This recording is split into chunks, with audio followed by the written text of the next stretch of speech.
With the release of Pokemon Scarlet and Violet, we were introduced to all new Pokemon, and not in the traditional sense. In this one, we were given Paradox Pokemon. Some of them were from the future, some of them were from the past, and you could only go and find them in Area 0, which was really exciting as a lot of older Pokemon that people had either forgotten or maybe ones that just needed a little bit more love were given that with these Paradox forms. And lucky for us, we were given a lot of different varieties of Pokemon when this was released. So if you can't tell, Paradox Pokemon are going to be the topic of today's Pokemon tier list presented by the Game House.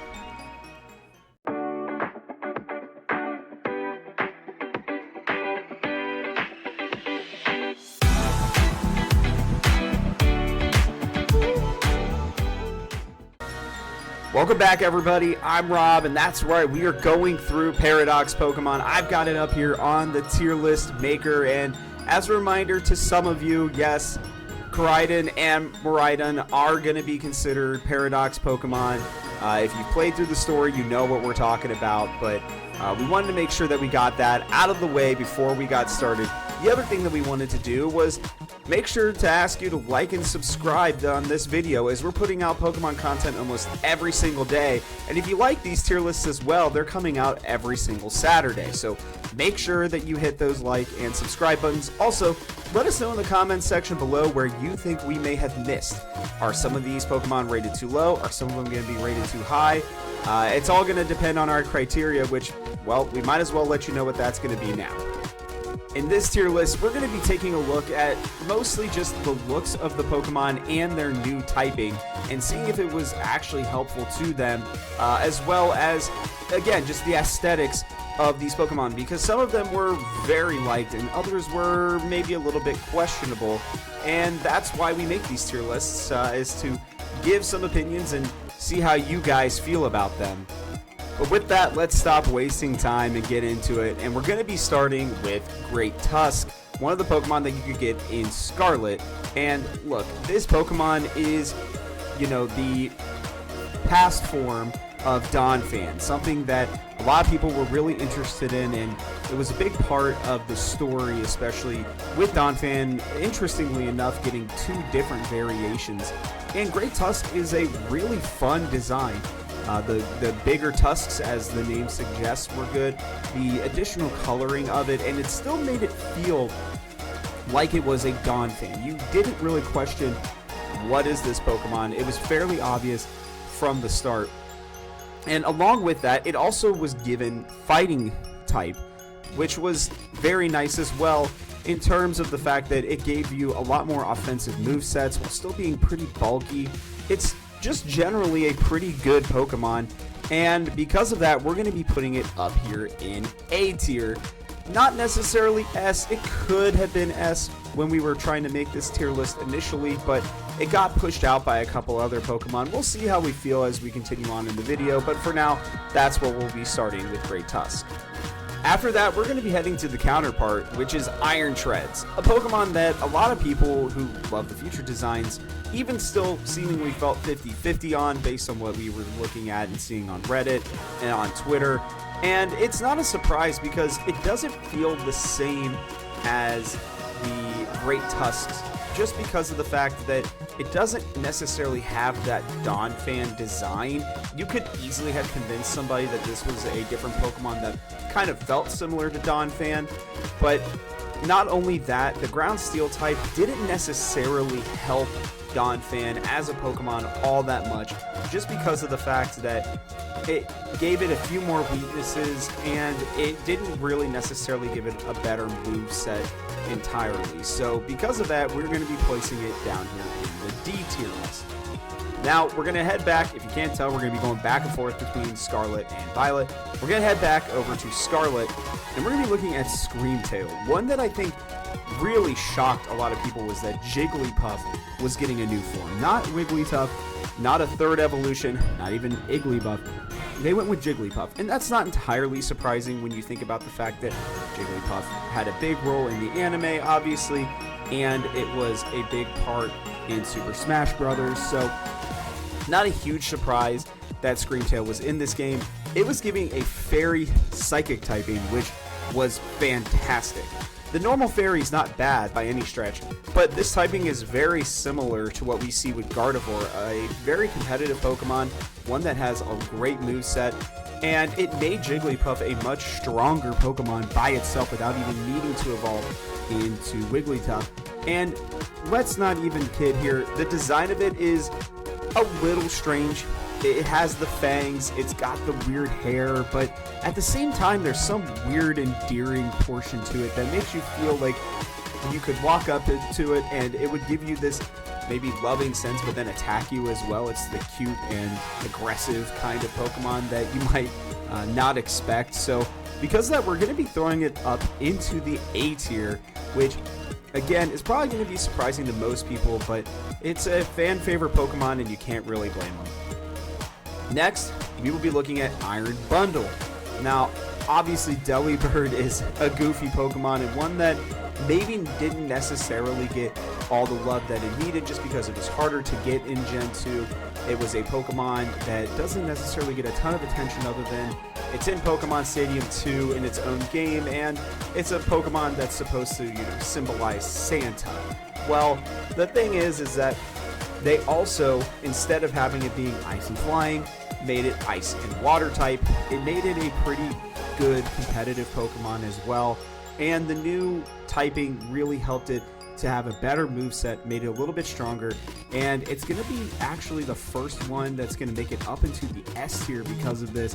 It looks like a little toy in and of itself, and that really was a surprising feel for this Pokemon, and one that really made it something that a lot more people wanted than just for a niche reason. Continuing on, we get Brute Bonnet, the Among Us past Pokédon. Wow, Pokédon. Alright, cutting that. We'll start over in 3, 2, 1. Moving on, we got up next Brute Bonnet, also known as the past Paradox Pokemon for Among Us, and this one was interesting to say the least. It not only kept its hands for the most part, it really was just an older version of Among Us, and it took it from being a grass poison type to being a grass and dark Pokemon, which was a nice little change of pace for this Among Us. The thing is that the design is a little strange, having the different grass seemingly coming down off the top of its head. It's still keeping the Pokemon features, or the Pokeball features, even though Pokeballs didn't really exist yet. It made things just a little strange that they ended up choosing this Pokemon, having it as obviously a mushroom and being part of the past. That portion of this makes sense, but the Pokeball was just strange to us, and there's no lore or anything about maybe that they created the Pokeball design based on Among Us or anything like that. So it made this past Paradox Pokemon, which we know obviously it's in a different dimension and everything like that. It's just still made it not really feel great or necessarily make sense. The typing does save it though. The Grass Dark Pokemon really was a cool typing for us, and we thought it was a nice change. So we are going to put it up here into the C category. Then you have Iron Hands. Look, Hariyama going from fighting to being fighting electric was awesome, and you would have thought that a lot of these future Pokemon would have had electric typing, but they decided to give it to Iron Hands and Hariyama, and the design of this Pokemon was fantastic. Not only did it really feel like Hariyama, but it almost felt like they were bringing sumo wrestlers into the robotic age. And yes, that's unfair maybe for some of the other designs just based on the fact that Hariyama is obviously based off of a sumo wrestler, but the fact is that this Iron Hands really has a great design. It got a lot of really cool new attacks, and while it is a bit more of a physical attacker, some of these attacks like getting Thunder Punch and everything like that and allowing it to be a stab move really made Hariyama and Iron Hands one that we thought was a very good Pokemon and one that was easily able to make it up into the A tier. Next on the list is Flutter Mane, a Pokemon that, well, was kind of a surprise as well. A lot of these really were, but getting Mischievous, its own Paradox form when you have Miss Magius, was similar to Jigglypuff in the sense that didn't feel necessary, but at the same time it was really interesting. And giving a ghost fairy type also made it a lot of fun. And some people do like the designs, some don't. For us, it was kind of the eyes that maybe, I don't know, just didn't really seem like it fit with the rest of the Pokemon, along with the spikes, but they seem to be very favorable towards the spikes with a lot of these past Paradox Pokemon. But Flutter Mane is still an interesting Pokemon. It does get some cool moves, and again, having that fairy type makes it a lot more, at least interesting in terms of its competitive viability. That being said, we weren't a huge fan of the design. It really just didn't feel like it flowed as well as some of the other ones. But the typing really saved it, and for that reason we are putting it as our first Pokemon in the B tier. After that, we have Iron Jugulis, one that a lot of people either love or really truly hate. This one very much looks like Hydreigon, as much as some of these other Pokemon deviate a little bit, and obviously the future Paradox Pokemon did not as much. Iron Jugulis was such an odd choice for them to make, mainly because they took away the dragon typing for this Pokemon, making it a dark and flying Pokemon. And while dark flying isn't terrible necessarily, losing dragon typing and losing things like Draco Meteor and some of the other really good dragon moves was a huge downgrade for this Pokemon. And to be honest, the design didn't really feel great. It definitely didn't feel better than the original design, and it almost felt like they threw this one in there just to give Hydreigon a little bit more love. Because of that, we really are not a big fan of this one, and having to put it down there in the D tier. After this, we have Slither Wing, which was the Volcarona past Paradox Pokemon, and it went from being a bug and fire type to being a bug and fighting type. And let's be honest, that's not necessarily all that great. Bug and fire just feels like it mixes a lot better than bug and fighting. It was nice to get a bug and fighting Pokemon, but also Slither Wing doesn't really give off the vibes of a fighting Pokemon whatsoever. It felt like it was more just kind of forced into it. And if we're being honest, while it does feel like a past version of Volcarona, it still almost feels like a completely different Pokemon. Truthfully, if you were somebody who was coming into the games and you didn't really know what Volcarona was, or you weren't very familiar with that evolution line, you may not even think that Slither Wing is a similar part or a part of that Pokemon group whatsoever, and you'd have to go looking for it. And it just is not a great design. It's not one that we were a huge fan of, and we didn't feel like the typing really helped it out. And because of that, it is also going to be going down into the D tier. Now we are moving on to Iron Moth,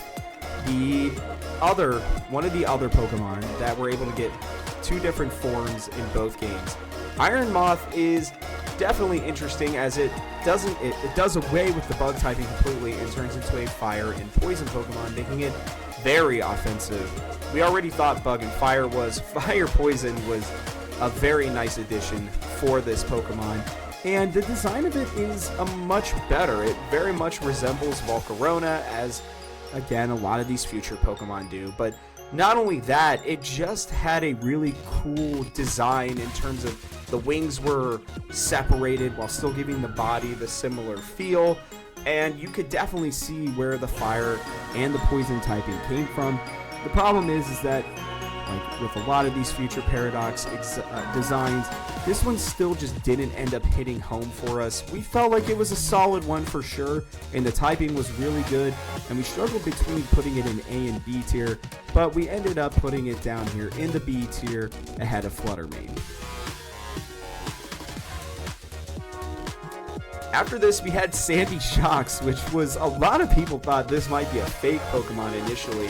Giving Magneton legs and making it hairy was certainly not on anybody's list, and they also made it into an electric and ground typing, which was also fantastic for it.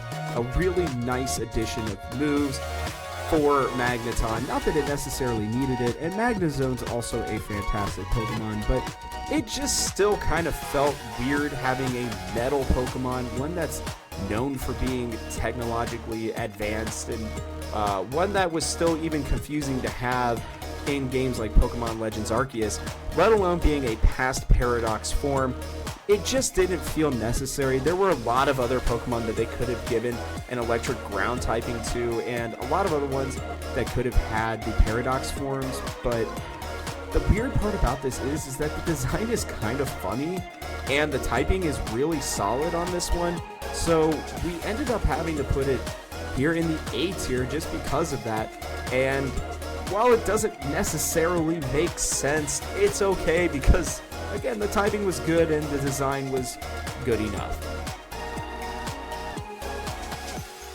Now we are on to Iron Thorns. We are here at the Godzilla Pokemon Tyranitar, and its Rock Dark typing went to Rock and Electric typing, which was really cool to see.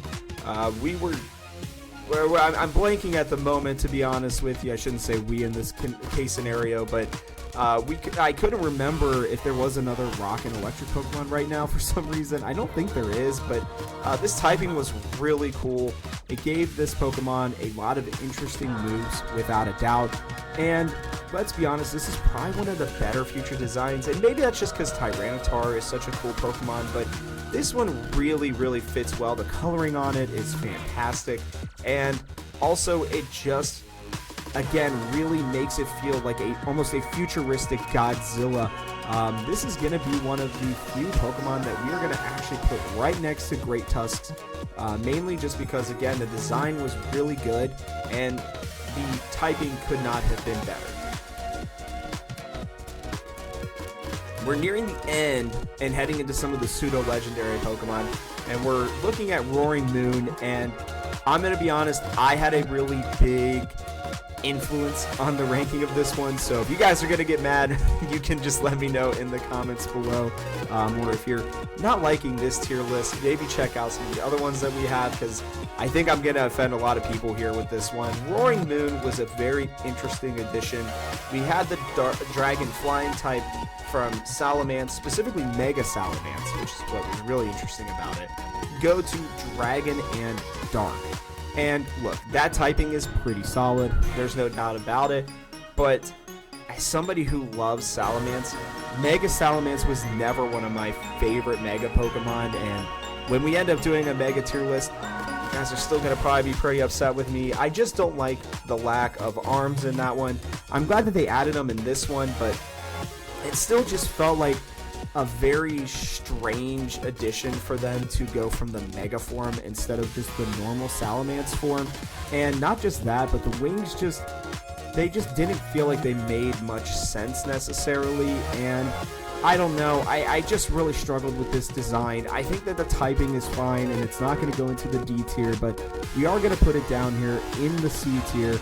We're going to put it a little bit above Brute Bonnet, and yeah, I do apologize for this one. There were some people who probably wanted it to be a little bit higher, but I just couldn't get there. Salamence is one of my top 10 Pokemon of all time, and I just struggled personally with the Mega form and with Roaring Moon. And again, I sincerely apologize to those of you who are big fans of this one, but it just didn't end up hitting home for me.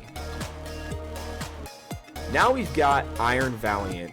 The Gallade form, for some reason they say it's also partially Gardevoir, but we get a fairy and fighting Pokemon going from the psychic fighting. They took the fairy portion from Gardevoir, the fighting portion from Gallade, and they combined them into one Pokemon that is by far and away the best design of all of these. And a lot of people are going to want to disagree with me, with us overall, and that's fine. You are more than welcome to. But seeing Gallade, seeing this Valiant Pokemon walking out there with its awesome weapon, the overall design with the cape and every single part of this is easily S tier. The fairy fighting type is also fantastic, giving it some great new moves. You can obviously tell that this is an attack, a physical attacker, and it just plays into everything so well. And Iron Valiant's also one of the best names given to any of these Pokemon. So this one goes at the very top of our S tier, and this part we are not sorry for. now we're going to take a look at Koraidon and Miraidon. And let's be honest, both of them are pretty solid. But Koraidon being fighting and dragon also gives it a little bit of an edge. And it's not a bad Pokemon whatsoever, but it just feels like Miraidon is a much cooler, much more sleek and interesting design. And to be honest with you, part of this also comes from being in the game. Why does it have the tire on its chest if it's just going to be running around? It makes sense for it being a past Pokemon, but it really feels like they maybe should have changed that portion of this Pokemon up. And it's still, again, a great typing. It's a solid design, but we're putting it down here in the B tier. Like we said before, we were going to be looking at Miraidon. Electric Dragon is such an awesome typing. There's no doubt about it. And if anybody's disagreeing, then hey, this is about personal preference. That's why you do these tier lists. But the thing is that this Pokemon just looks great. It feels great. It feels great when you're playing with it in the game, whether you're running around or flying on it. A lot of it just makes sense. And again, it's really hard to beat Electric Dragon typing. Fighting is just not as exciting as electric typing for a lot of different Pokemon, and we feel like that works specifically well with this one, and because of that, we will be putting Miraidon up here into the S tier, just below the Iron Bundle Pokemon. The Delibird is what I was thinking to say there, but I know it's Iron Bundle, so we're good. We've moved on now to some of the newer additions, some of the later additions into the DLC. We got the legendary Pokemon here, and we're starting with Walking Wake, which takes Suicune from a water Pokemon to a water dragon, which is absolutely fantastic. There's no doubt about just getting that dragon typing really helps this Pokemon significantly. Obviously, all of the dog trio ends up getting the dragon typing, while the sword trio ends up getting the psychic typing, so you have to keep that in mind. But getting this dragon typing helped, and while some people may not love the raptor design for Walking Wake, we here at the Game House personally loved it. We felt like it was a really interesting design, a little strange at times, but it definitely gave you the sleek design still that Suicune had. It still has the crystal on its head, which harkens back to why it was even made at the onset of that Pokemon existing. And it was a really fun and interesting decision for them to make it a water dragon Pokemon. And because of that, it's going to be making it up here into S tier as well. Now we're on to one of the Sword Trio and Iron Leaves. Virizion goes from being a grass fighting Pokemon to a grass and psychic Pokemon, which is actually pretty nice for it, other than the fact that, well, it's generally more of a physical attacker. Luckily, we're pretty sure they ended up fixing some of the stats for this one, obviously to make it a little bit more of a special attacker. And Iron Leaves is just a really cool design. They still accentuate the pink portions of Virizion and make it feel the futuristic green typing, coloring. And this Virizion just is a really cool version of itself. Iron Leaves was a really nice Pokemon, a great design, and giving Grass Psychic really helped this one move up into the A tier. Continuing on, we look at Gouging Fire, and look, when we found out that Entei was getting a Fire Dragon typing, a lot of people were really excited about that. It's still funny that Charizard is not Fire Dragon, but that's another topic for another day. Gouging Fire is a very interesting design. The almost Styracosaurus is what I was told is this one. I could end up being wrong, sorry, don't kill me in the comments section. But the headpiece of this Pokemon is definitely for some and not for others.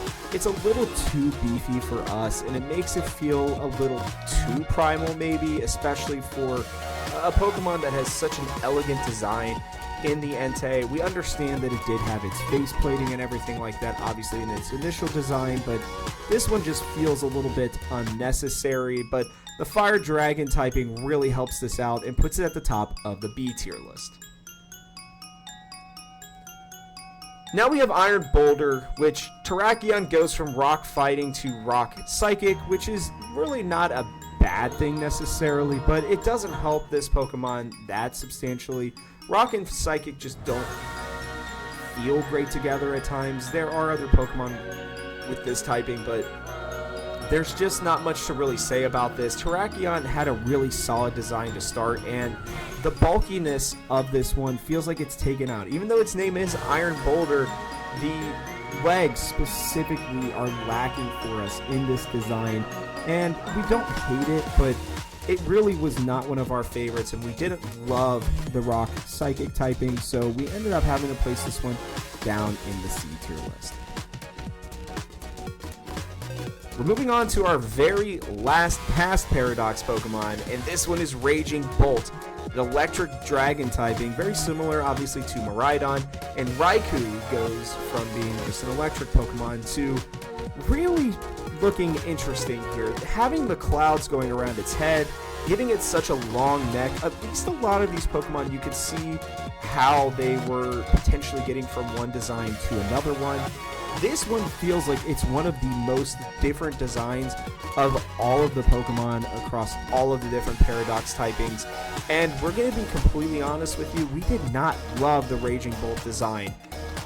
Honestly, we felt like if they took the neck out specifically and just kept the head in a similar spot, it may have made a little bit more sense. It may have been a little bit of a better design, but because they made it, you know, this long neck or Brachiosaurus, whatever one you're trying to compare it to with the longer necks, it just doesn't feel like it works well. Obviously, they're trying to create like a thunderstorm in the clouds, but Raging Bolt just doesn't really do it for us. We love the electric dragon typing, so because of that, it is going to be up here in C tier list, and it's going to be just a little bit above Iron Boulder.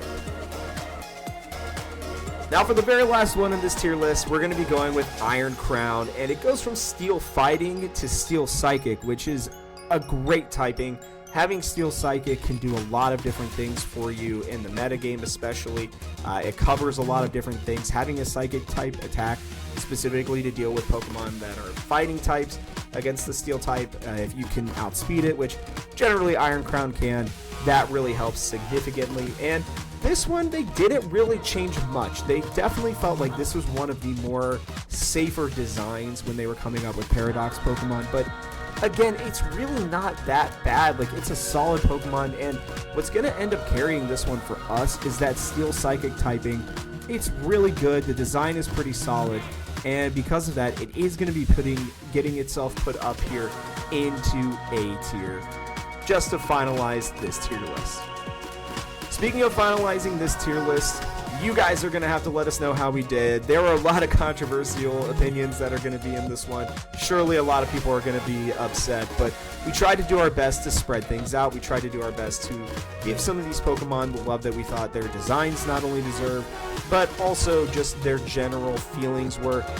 We did talk about it, and in between making some of this, we are actually going to move Great Tusks up into the S tier, just because we did feel like the design was really, really good and very true to the Pokemon. So that's the last change that we are going to make, but you're going to have to let us know what you guys think in the comment section below, and we hope that you guys will continue to join us every Saturday as we continue to put out these tier lists. Let us know what kind of tier list that you would like to see, and also make sure that you guys like and subscribe. But that's going to wrap it up for us on this one. So from our house to yours, we'll catch you on the next one.